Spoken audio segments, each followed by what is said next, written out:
આજે ચૈતર વસાવાના મત વિસ્તાર દેડિયાપાડાની અંદર જ ચૈતર વસાવાના સમર્થનમાં વિશાળ જન સમર્થન સભા યોજાઈ હતી અને આ સભાની અંદર આમ આદમી પાર્ટીના આગેવાનો સહિત આદિવાસી આગેવાનો અને કોંગ્રેસના પણ ઘણા બધા આદિવાસી આગેવાનો આ સભાની અંદર જોડાયા હતા અને જાહેરમાં ચૈતર વસાવાને સમર્થન એમના દ્વારા આપવામાં આવ્યું છે।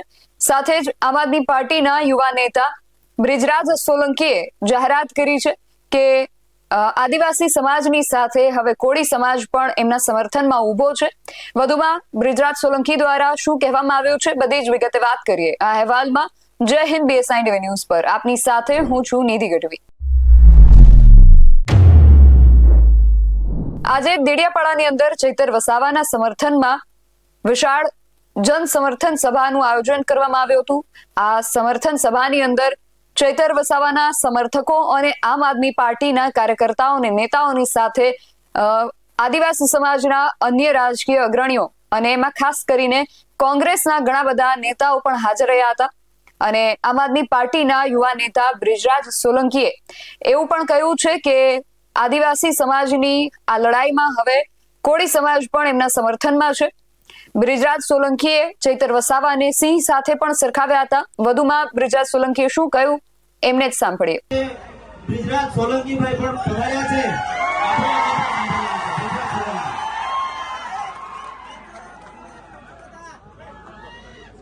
આજે દેડિયાપાડા મુકામે આમ આદમી પાર્ટીના ધારાસભ્ય અને આદિવાસી સમાજના સાવજ એવા ચૈતરભાઈ વસાવાના સમર્થનમાં જ્યારે હજારોની સંખ્યામાં આદિવાસી સમાજના લોકો ઉપસ્થિત છે ત્યારે મંચ પર બિરાજમાન આદરણીય ઈશુદાનભાઈ ગઢવી, ગોપાલભાઈ ઇટાલિયા, મનોજભાઈ સોરઠિયા, યુવરાજસિંહજી, અનંતભાઈ પટેલ, નિરંજનભાઈ, તમામ નામી અનામી સમગ્ર દેશમાંથી પધારેલા આ તમામ આદિવાસી સમાજના નેતાશ્રીઓનું આ તકે હું સ્વાગત કરું છું અને સાથોસાથ મારી સામે ઉપસ્થિત એટલી બહોળી સંખ્યામાં વરસાદી વાતાવરણમાં મારા પિતા તુલ્ય વડીલો, મારી માતૃશક્તિ, ભાઈઓ બહેનો બાળકો અને ખાસ કરીને મારા આદિવાસી સમાજના યુવાનોને હું કહેવા માંગુ છું કે lion is always a lion, a lion is always a lion. There are so many jackals and other animals in the forest, but there will be only one lion. And even if it is single, he will be the king of jungle. આદિવાસી સમાજનો સાવજ ચૈતર વસાવા છે અને જો ગુજરાતની સરકાર અને નરેન્દ્ર મોદી એવું સમજતા હોય કે આના બાપની દેશ છે, એના બાપનું આ દેશ છે, તો સાંભળી લેજો કે રણ में जो हार मान ले वो वीर नहीं है, रण में जो हार मान ले वो वीर नहीं है, जो प्यास ना बुझा सके वो नीर नहीं है, कुर्सी पर बैठे नेता किसी घमंड में ना रहे, ये सत्ता किसी के बाप की जागीर नहीं है। सत्ता कोईना बापनी जागीर નથી। જો ગુજરાતની સરકાર અને પોલીસને એમ લાગતું હોય કે ચૈતર વસાવાને પૂરીને આદિવાસી સમાજનો અવાજ દબાવી દેશું તો કામ સાંભળી લેજે હર્ષ સંઘવી, સાંભળી લેજે હર્ષ સંઘવી। ચૈતર વસાવા આંદોલનની કોકમાંથી જન્મેલો એક નેતા છે, ગરમ તપતી ભઠ્ઠીમાંથી નીકળેલો નેતા છે। અમે કોઈના બાપથી ડરવાના કે ગભરાવાના નથી। एक बार नहीं, बे बार नहीं, 10 વાર આ ચૈતર વસાવાને જેલમાં નાખ્યો। બોલો તમને ગુસ્સો આવે છે કે નથી આવતો?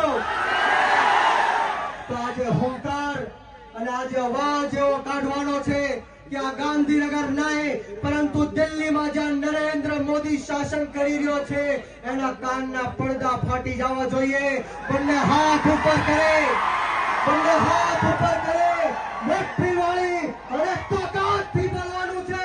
બોલો જય જોહર, જય જોહર, જય આદિવાસી, જય આદિવાસી।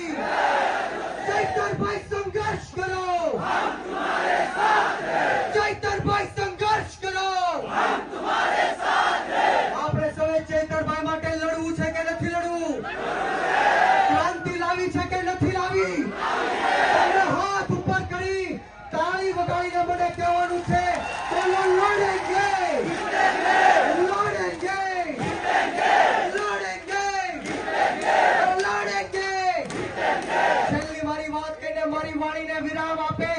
कि बुज़दिल हम नहीं जो पीछे से वार करते हैं,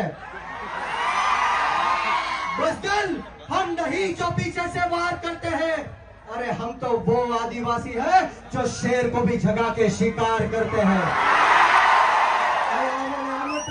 બે શબ્દ બોલવાની તક આપી આગતા સ્વાગતા કરી આપ આદિવાસી સમાજના તમામ લોકોને હું કહેવા માંગુ છું કે વીર માનધાતા કોળી સમાજ સંગઠનના ગુજરાત પ્રદેશના યુવા અધ્યક્ષ તરીકે હું આપ સૌને ખાતરી આપું છું કે જ્યાં સુધી આપણા ચૈતરભાઈ વસાવાને જેલમાંથી બહાર નહીં કાઢે ત્યાં સુધી કોળી સમાજ પણ આદિવાસી સમાજની સાથે આ સરકારને મોરે મોરો દઈ દેશે. આપ સૌનો ખૂબ ખૂબ આભાર. જય હિન્દ, જય ભારત, જય જય ગરી ગુજરાત, જય જોહાર, જય આદિવાસી. તો બ્રિજરાજ સોલંકી દ્વારા જે કહેવામાં આવ્યો છે તેને લઈને તમારું શું માનવું છે, તમારું મત અમને કોમેન્ટ કરીને ચોક્કસથી જણાવજો. આવા જ વધુ અહેવાલો સાથે મળતા રહીશું. તમે મારી યુટ્યુબ ચેનલને સબસ્ક્રાઇબ કરવાનું અને અમને ફેસબુક અને ઇન્સ્ટાગ્રામ પર ફોલો કરવાનું ભૂલશો નહીં. બાકી નવી અપડેટ્સ માટે આપ જોતા રહો BSI TV ન્યૂઝ. નમસ્કાર.